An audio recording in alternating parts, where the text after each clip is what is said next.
할렐루야.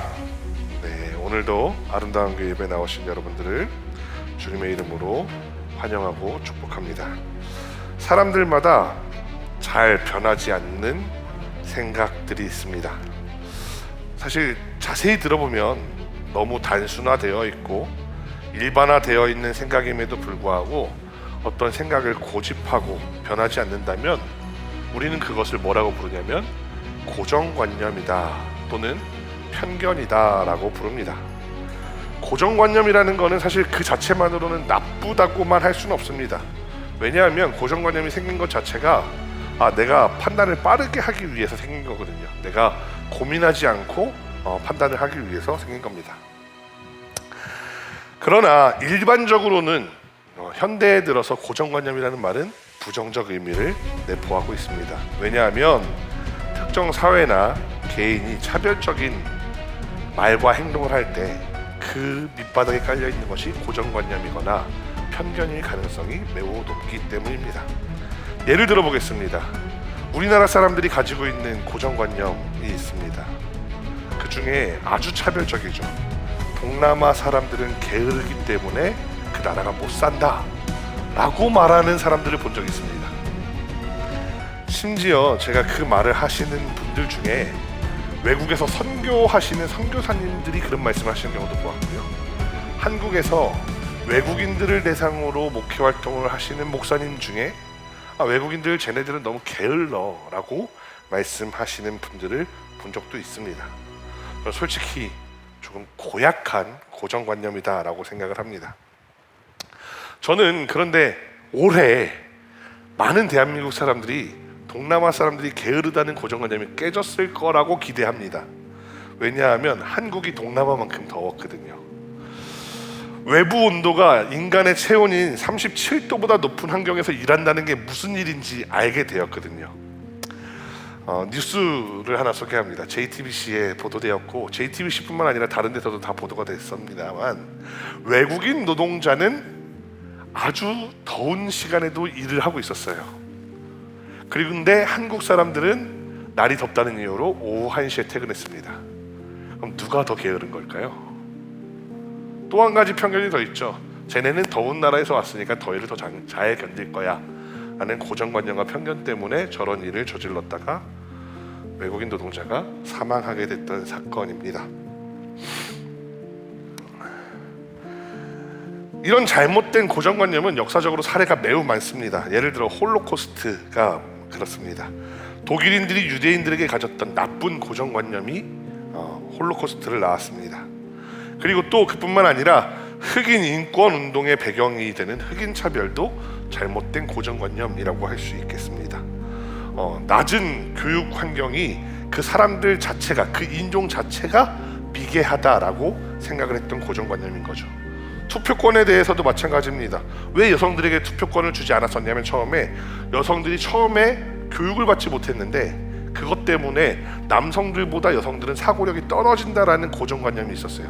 아주 차별적이고 고약하고 나쁜 고정관념이죠. 그렇기 때문에 여성들에게 선거권을 주지 않았었습니다. 다 잘못된 그런 고정관념이라고 할 수 있습니다. 그런데 만약에 여러분들이 성경에 대해서나 하나님에 대해서도 이런 고정관념이 있다라고 한다면 여러분들은 어떻게 생각하실지 모르겠습니다. 물론 하나님은 약자가 아니시기 때문에 고정관념으로 하나님이 차별받지는 않습니다. 전혀 다른 양상이 벌어지긴 합니다. 예를 들어보겠습니다. 어느 집에 중학생 아이가 하나 있는 겁니다. 그런데 이 아이는 아빠에 대한 고정관념이 있습니다. 우리 아빠는 엄청난 구두쇠야. 돈 쓰는 거 싫어해. 내가 돈 드는 이야기만 꺼내도 우리 아빠는 화를 내 라는 고정관념이 있다라고 가정해 보겠습니다.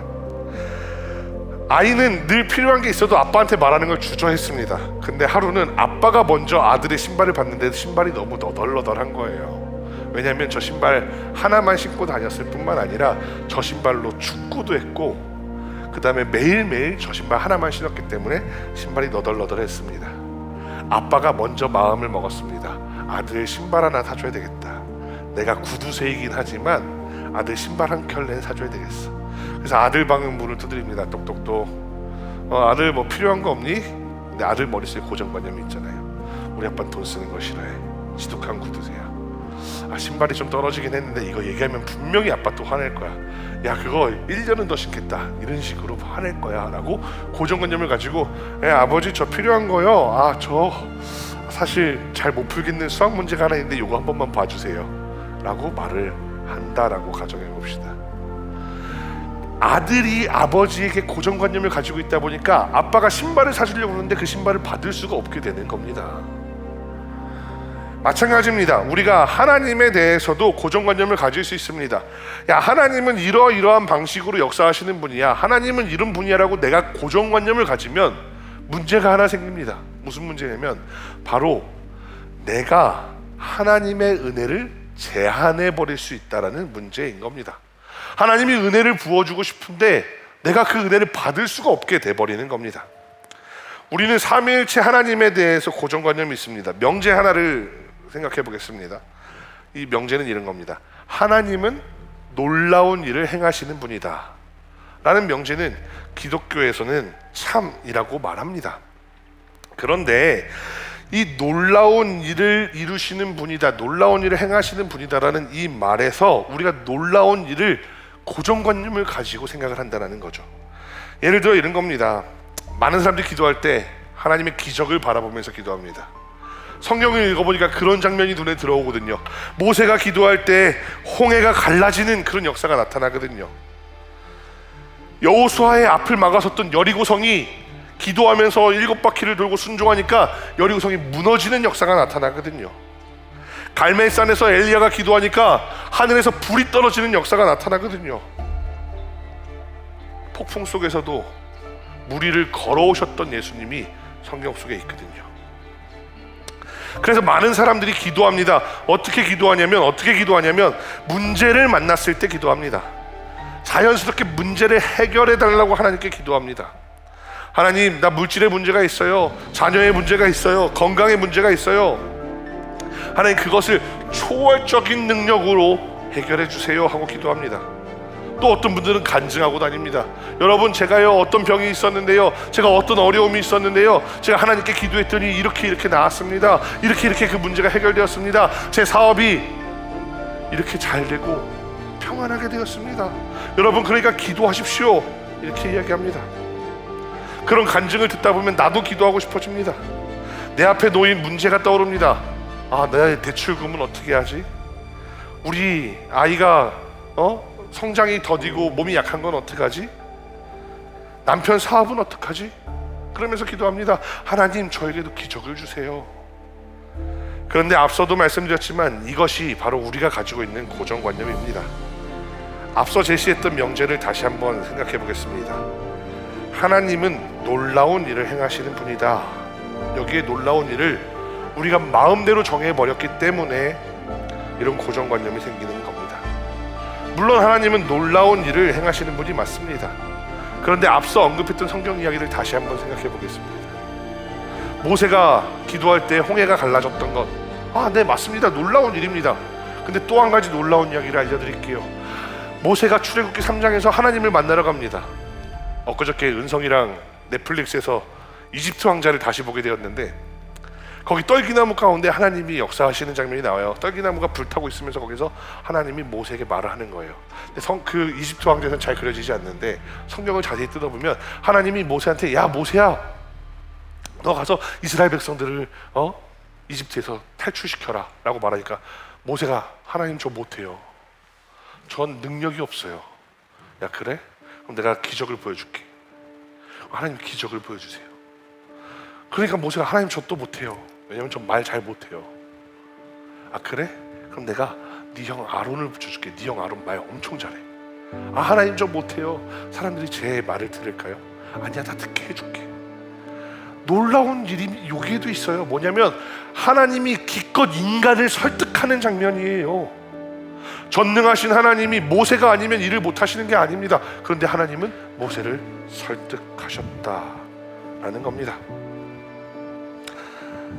갈멜산에서 엘리야의 기도에 응답해서 불을 내리셨던 하나님에 대해서도 생각해보면 그렇습니다. 그 기도의 결말은 바알의 선지자들을 죽이는 거였습니다. 우리는 불을 내려주신 하나님만 위대하다라고 생각합니다. 근데 그 다음에 나오는 장면 한번 생각해 보세요. 이스라엘 군대가 둘러싸고 있어요. 엘리야와 바알의 선지자들이 있어요. 그런데 엘리야가 내기에서 이겼어요. 이제 바알의 선지자들을 죽여야 돼요. 근데 이스라엘 군대가 대신 죽여줬을까요? 아니요, 저는 그렇게 생각하지 않아요. 우리가 이사를 가다 보면 교회에 교패가 붙어 있는 경우가 있고, 또 집에 가서 보면은 그 문에 절 혹은 뭐 다른 종교에 뭔가가 붙어 있는 경우가 있어요. 근데 무속신앙을 믿는 사람들도 교회에 교패 붙어 있으면 그 교회에다 전화해요. 와서 이거 떼달라고. 왜냐면 그것 때문에 저주받을까 봐. 바알의 선지자들이 내게서 지긴 했지만 이스라엘 병사들이 바알의 선지자들을 함부로 손댔을 리가 없습니다. 그런데 엘리야가 450명의 바알의 선지자들을 쳐 죽이고 다닌 거예요. 그것도 놀라운 일이죠. 우리는 하늘에서 불 떨어지는 것만 놀라운 일이라고 생각하는데 그렇지 않다라는 겁니다. 예수님은 또 어떻습니까? 물을 포도주로 바꾸고 중풍병자를 일으키고 바다 위를 걸어오는 일, 놀라운 일 맞습니다. 근데 더 놀라운 일은 뭐냐면은 하나님의 아들 거룩한 분이신 예수 그리스도가 이 땅에 오셔서 누구랑 함께 했느냐? 세리와 창녀와 그리고 버림받은 자들, 문둥병자들, 아픈 이들과 함께 연대했다라는 겁니다. 놀라운 일입니다. 하나님은 놀라운 일을 행하시는 분이다라는 명제에서 놀라운 일을 우리가 기적이라고 제한을 걸어두면 우리는 이런 일들을 볼 수가 없어요. 정말로 하나님이 우리 삶 속에서 주시는 평범한 은혜들, 내가 기적으로 느끼지는 않지만 내 삶에 와 이건 진짜로 놀라운 일들이야 라고 하는 것들을 은혜로 누릴 수가 없다라는 겁니다. 여러분 한번 생각해 볼까요? 여러분들 스스로 먹는 식습관이나 운동하는 습관을 한번 생각해 보세요. 저는 제가 먹고 제가 운동하는 습관을 되돌아볼 때 이만큼 사는 건 기적이라고 생각합니다. 여러분들은 그렇지 않으십니까? 제가 여러분들의 노력을 평가절하하려는 것은 아니지만 여러분들 한번 생각해 보세요. 여러분들이 지금과 같은 삶을 살 수 있는 것, 배우자를 만난 것, 혹은 직장을 구한 것, 그런 것 등등등등 여러 가지를 생각해 보면 내가 한 노력에 비해 내가 과연 정당한 삶을 살고 있는가? 사실 생각해 보면 그래요. 예를 들어 볼게요. 제가 해외 여행을 가다 보니까 전 대부분 해외 여행을 가는 것보다는 선교 여행을 가거나 이런 경험들이 많은데, 필리핀에서 아이들이 와서 뭐 국어를 하는 거예요. 혹은 뭐 사탕을 파는 거예요. 그러면서 1달러만 달라고 그렇게 하는 거예요. 걔네들이 열심히 살까요? 저희 집 아이인 은성이가 열심히 살까요? 걔네들 그 가이드들이 그러더라고요. 쟤네들은 집에 가서 1달러, 2달러, 3달러만 벌어와도 집에서 1인분 했다라는 그걸로 엄청난 사랑을 받는데요. 근데 걔네가 열심히 사느냐 얘가 열심히 사느냐 하면 필리핀 애들이 훨씬 열심히 살죠. 근데 걔네가 누리는 삶과 얘가 누리는 삶을 비교해보면 얘가 훨씬 풍족한 삶을 누리고 산다는 거죠. 마찬가지로 여러분들도 한번 생각해 보세요. 여러분들이 삶의 노력을 안 했다는 게 아니에요. 그런데 아프리카 내전이 벌어지는 나라에서 사는 사람들이나 그런 어려움 가운데 사는 사람들이 삶의 노력과 비교했을 때 과연 내 이 삶의 이러한 어떤 레벨? 그런 것들이 정당한가? 그렇지 않을 수 있다는 걸 우리는 생각해 봐야 한다는 겁니다. 그래서 우리는 야 이것을 내가 이렇게 냈어, 나는 열심히 살았기 때문에 이만큼 살았어 라고 말하는 걸 경계해야 됩니다. 어떤 사람들이 TV에 나와서 유튜브에 나와서 여러분 나만큼만 열심히 살아보세요, 그럼 다 이만큼 성공할 수 있습니다. 그 사람 아프리카에 갖다 놔보세요. 그렇게 못 살아요. 저희 아버지가 농담처럼 하시는 얘기 있어요. 조용기 목사, 뭐 윤석전 목사, 우리 시대에 유명했던 선배 목사님들이죠. 엄청난 부흥을 이뤘습니다. 윤석전 목사님 아직도 강단에 서시는 것 같은데, 뭐 그다음에 뭐 예를 들어서 옥하는 목사님 지금 사랑의 교회는 본당이 한 8,000석이래요. 6,500석에서 8,000석 된다고 하더라고요. 그런 분들 대단한 분들이죠. 그런데 그분들이 노력을 안 했다라는 게 아니라, 예를 들어 그분들을 독도에서 개척하라고 한다 그러면 그런 교회를 만들 수 있었을까요?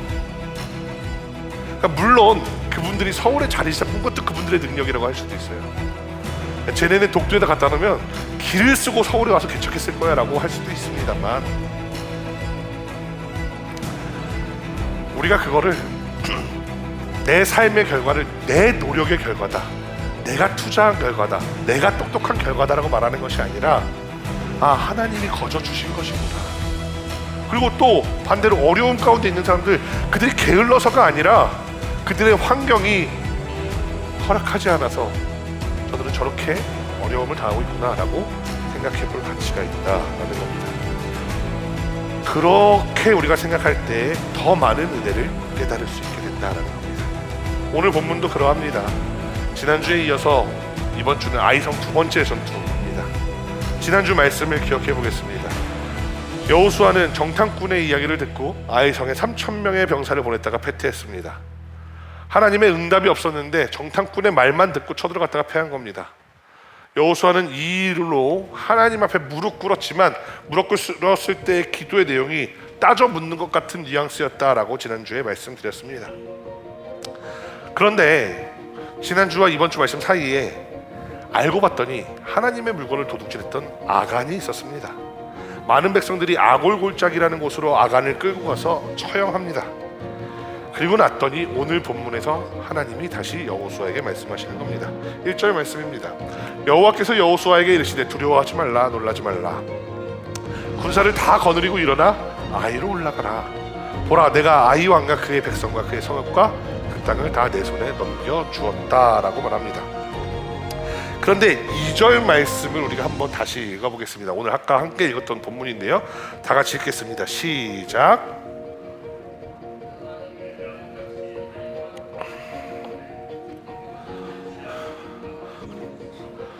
너는 아이성 뒤에 복병을 둘지니라 하시니. 근데 앞에 내용이 있고 맨 마지막에 중요한 내용이 하나 덧붙여져 있는데, 여리고에서 했던 것처럼 해라. 근데 이번에는 너네들한테 물건 다 줄게. 그런데 작전 지시한다. 잘 봐. 아이성 뒤에 복병을 하나 둬야 돼 라고 말씀하시는 겁니다. 3절 말씀에서 여호수아는 3만 명의 병사를 뽑아서 밤에 보냅니다. 밤에 조용히 돌아가서 매복하고 있으라 라고 말합니다. 본대가 아이성과 전투할 때 거짓으로 도망치는 척 할 테니까 그때 그 복병들이 일어나서 아이성을 뺏으라고 작전을 알려줍니다. 3만 명의 대군은 밤중에 몰래 아이성 서쪽과 베델 그 사이에 숨어 들어갔습니다. 여호수아는 매복 작전을 한 번 더 펼칩니다. 11절 말씀인데요, 여러분들 성경 보시고 눈으로 따라오시면 좋겠어요. 여호수아는 본대를 아이성 북쪽에 진칩니다. 그리고 12절에서 5,000명의 병사를 다시 선택해서 성읍 서쪽에 베델과 아이 사이에 매복시킵니다. 자, 앞서서 3절 말씀에서 이미 3만 명을 밤중에 보낸 곳도 베델과 아이 사이입니다. 근데 여호수아는 다시 5,000명을 선택해서 거의 같은 지역으로 보내고 있습니다. 다만 이번에는 시점이 낮인 것 같습니다. 그리고 밤사이 여호수아는 본대를 이끌고 골짜기 가운데로 들어갑니다. 여러분, 골짜기는 싸울 때 아주 불리한 지역입니다. 왜냐하면 골짜기 양쪽 위에 높은 곳의 능선에서 돌만 던져도, 화살만 쏴도, 바위만 굴려도 아래에 있는 병사들은 깔려 죽을 수밖에 없습니다. 다음 날이 되어 아이 왕은 너무나도 기쁜 소식을 듣게 됩니다. 야, 이스라엘이 골짜기에 진쳤대. 그러자 아이 왕은 아마 이렇게 생각했을 겁니다. 지난번에는 아이성 규모를 착각하더니 이번에는 골짜기에 진을 쳐? 쟤네들 진짜 멍청한 놈들이야 라고 생각했을 겁니다. 그리고 뛰어나와서 여호수아를 공격한다라는 겁니다. 그런데 이상한 지점이 하나 있습니다. 제가 구글맵에서 찾았는데요, 저 아이성이라고 되어 있는 데는 실제로 아이성의 유적지가 위치한 곳이에요.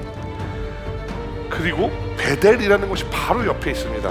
거리가 얼마나 되냐면 고작 3km입니다. 확대해서 보면 사실상 같은 곳이에요. 3km 차이니까요. 그런데 아이성의 왕은 자신들 성읍 뒤편에 있는 복병을 몰랐다라고 말합니다. 이게 가능할까요?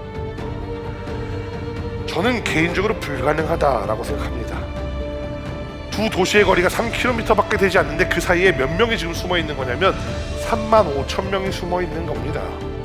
이 정도면 매복을 모르기가 더 어렵습니다. 또한 이러한 지리적 거리를 볼 때에 성과 주변 마을로 사실상 같은 한 동네다라고 생각할 수 있습니다. 예를 들어서 제가 신약 성경 설교할 때 몇 번 말씀드렸는데 예루살렘 주변에 거주지 마을이 몇 개 있었잖아요. 베들레헴도 있었고 베다니도 있었고 이런 마을들이 있었다라고 그때 설명을 드렸어요. 다 예루살렘 성에서 3km, 5km 떨어진 곳이라고. 마찬가지예요. 아이성 옆에 베델이라는 곳은 그냥 아이성에 딸린 마을인 거예요. 그런데 거기 사이에 매복한 35,000명의 병사를 몰랐다? 저는 불가능해 보인다라고 생각합니다. 왜냐하면 3km 사이니까 그 사이에 잘 숨어 있지 않을까? 아니요. 아이성에서도 안 들키려면 최소한 아이성에서 한 1.5km 떨어져 있어야 되겠죠. 딱 그 중간에 숨을 만한 데 거기밖에 없어요. 딱 한 군데. 그러니까 저기서 쟤네들이 왔다 갔다 하면서 서로 연합군을 형성하는데 나중에 보면 17절에 보면 아이성과 베델이 같이 싸우는 장면이 나오거든요. 서로 연락을 주고받으면서 그걸 모를 리가 없다라는 겁니다. 특히나 앞서 보여드렸던 아이성의 유적지의 이름이 이걸 어떻게 읽어야 될지 모르겠는데 제가 대충 아마 요런 도금이겠지라고 생각하고 한번 읽어볼게요. 키르벳 텔 아이라고 되어 있는 유적지인데 거기는 지대가 높아요. 지대가 높아서 다른 곳을 다 내려다볼 수 있어요. 오늘날처럼 높은 빌딩들이 있는 것도 아니고 탁 트인 들판에 또 우리나라처럼 미세먼지가 심한 것도 아니고 보려고 하면 다 내려다볼 수 있는 그곳에서 매복해 있는 35,000명의 병사를 몰랐다는 것은 말도 안 됩니다. 이상한 지점은 또 있습니다.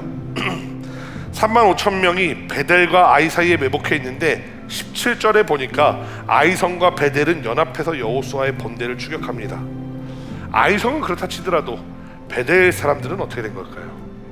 중간에 35,000명을 마주치지 않고 어떻게 아이성에 합류할 수 있었을까요? 정말 이상하고 미스테리한 것 투성입니다. 이 성경이 미스테리한 것이 말이 되도록 제가 그래픽으로 한번 만들어 봤어요. 어제 요거 만드느라 1시간 넘게 투자했는데 한번 보세요. 이스라엘이 아이성 북쪽에 진을 칩니다. 그리고 여호수아가 명령합니다. 야, 우리가 이제 매복을 할 거야 라고 명령을 하는 겁니다.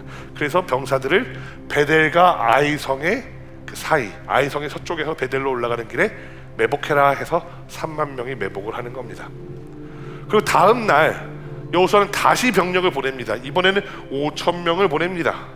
그래서 똑같이 아이성과 베델 사이 그 아이성 서쪽에 매복하라 라고 말합니다.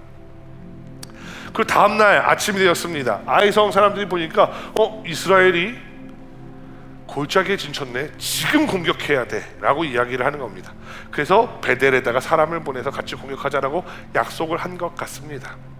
그래서 실제로 전쟁이 벌어지는데 이렇게 되면 어떻게 되냐면 베델은 문을 열고 나오자마자 5,000명을 만나게 되고요, 이 5,000명이 이스라엘 본대로 합류하는 겁니다. 그리고 이들을 추격해서 베델과 아이성은 그대로 이스라엘을 공격하는 겁니다.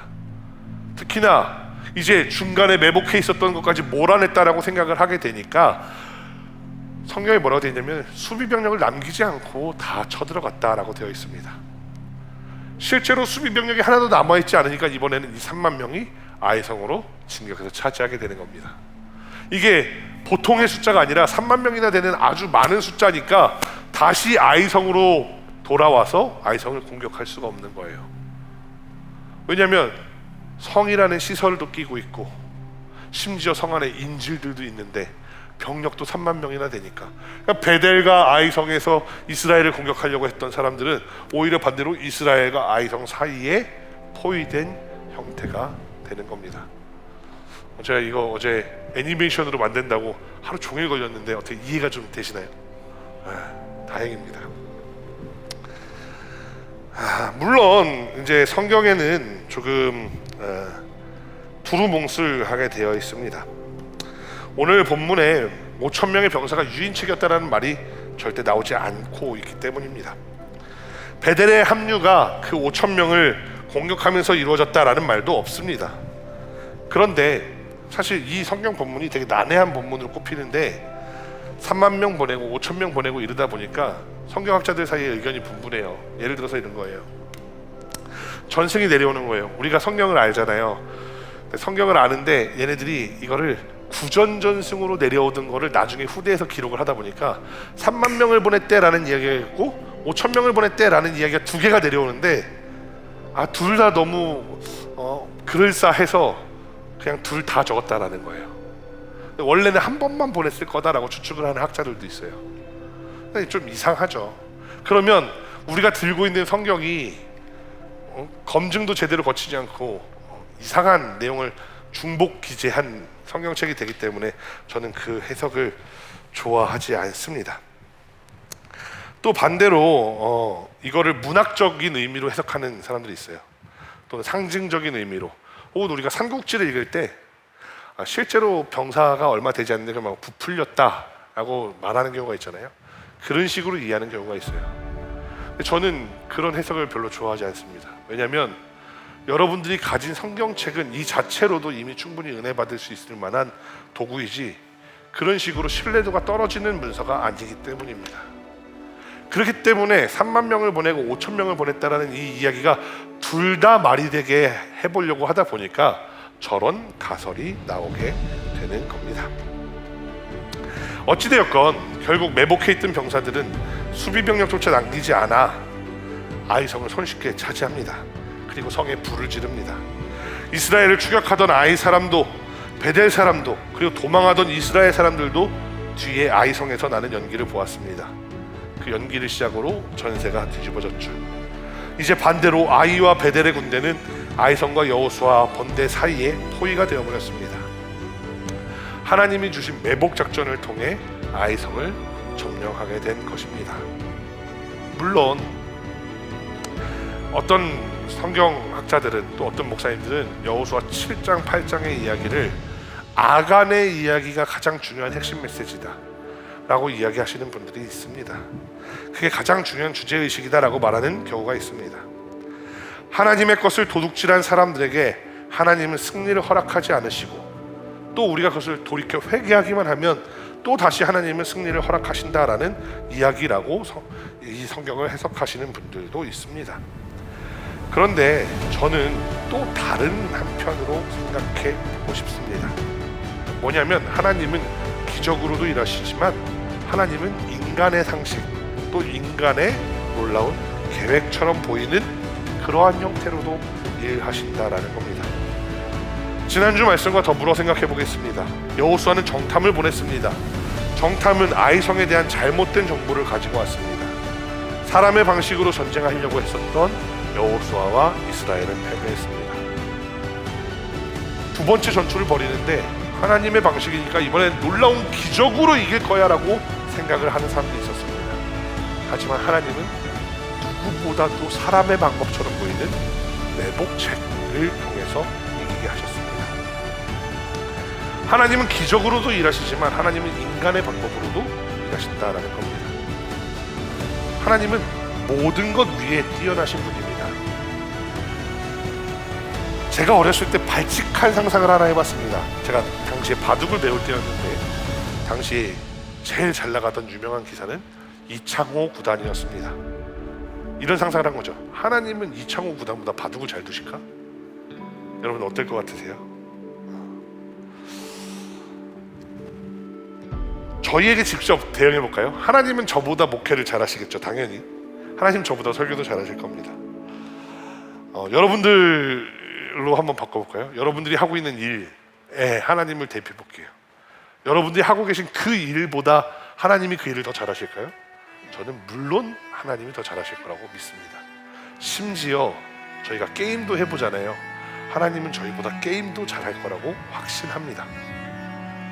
하나님의 놀라운 일은 기적만이 아닙니다. 하나님은 오늘은 전략으로, 지혜로, 관계로, 때로는 너무나도 인간적인 방식들로 일하시는 모습을 보여주고 계십니다. 하나님의 지식은 인간의 지식보다 더 깊고 하나님의 계획은 인간의 계획보다 완벽하며 하나님의 놀라우신 능력은 우리의 상상보다 더 큽니다. 그렇기 때문에 우리는 기적을 틀 안에 가둬서는 안 됩니다. 하나님의 손길은 지금도 어제도 그리고 내일도 우리 삶 전반에 스며들어 있습니다. 우리가 기적이 일어나지 않았다, 내 삶에 성경에 나오는 것 같은 그런 기적이 없었어, 내 삶에는 어떤 사람들이 간증하는 것 같은 그런 기적이 없었어 라고 생각할지라도 하나님이 내 삶 전반에 이미 일하고 계시다는 것을 여러분들이 믿게 되기를 간절히 소망합니다. 이번 한 주간 모든 순간에 하나님의 개입을 인식하며 살아가게 되길 바랍니다. 하나님은 모든 것 위에 뛰어나신 분입니다.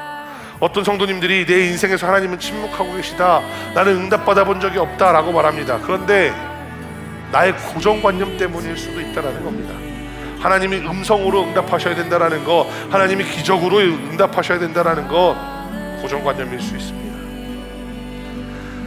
나는 하나님을 제대로 인지하지 못했지만 하나님이 나에게 지혜를 주셔서 오늘 나의 삶의 문제를 해결하고 계실지도 모르다라는 겁니다. 한번 우리들의 삶을 되돌아보면 좋겠습니다. 정말 나의 능력으로 내 삶은 여기까지 왔는가? 아닐 겁니다. 좋은 일이든 좋지 않은 일이든 거기에 하나님을 대비해 보시면 우리의 은혜의 지형이 넓어집니다. 그리고 우리는 이걸 깨닫게 됩니다. 하나님의 놀라운 일은 기적만이 아니었구나. 맨 처음 이야기로 되돌아가 봅시다. 하나님이 성경에 나오는 것과 같은 기적으로만 일한다라는 것은 사실은 우리들의 편견이에요. 성경 안에는 기적 사건들이 있어요. 근데 그 기적 사건들을 아무리 다 모아봐도 제가 개인적으로 생각할 때 성경 전체의 10분의 1도 되지 않습니다. 그런데 우리는 그 10분의 1도 되지 않는 것을 그것만 바라보고 그것만이 은혜이고 그것만이 축복인 것처럼 생각한다라는 거예요. 오히려 하나님이 나와 함께 하시고 하나님이 내 손 붙잡아 주시고 평안하게 내 삶을 이끌어 주시는 그런 것들을 우리가 시야를 열고 바라볼 때 우리의 은혜가 더욱 그 지경이 넓어지게 되는 것입니다. 여러분들이 그 고정관념을 깨셨으면 좋겠습니다. 그래서 하나님의 놀라운 일은 기적만이 아니고 내 삶에 언제나 개입하고 계시다라는 것을 여러분들이 믿으며 이번 한 주간도 모든 것 위에 뛰어나신 하나님께서 우리의 삶의 모든 순간에 동행하시는 그러한 놀라운 일을 체험하는 여러분들 되시기를 간절히 소망합니다. 기도하겠습니다. Yes, Father loves me, and in your fathering, heart to heart you speak to me, and hand in your fathering, the cosmic triangle is close to me, His mystery eternally restored to me, a love that's never failing.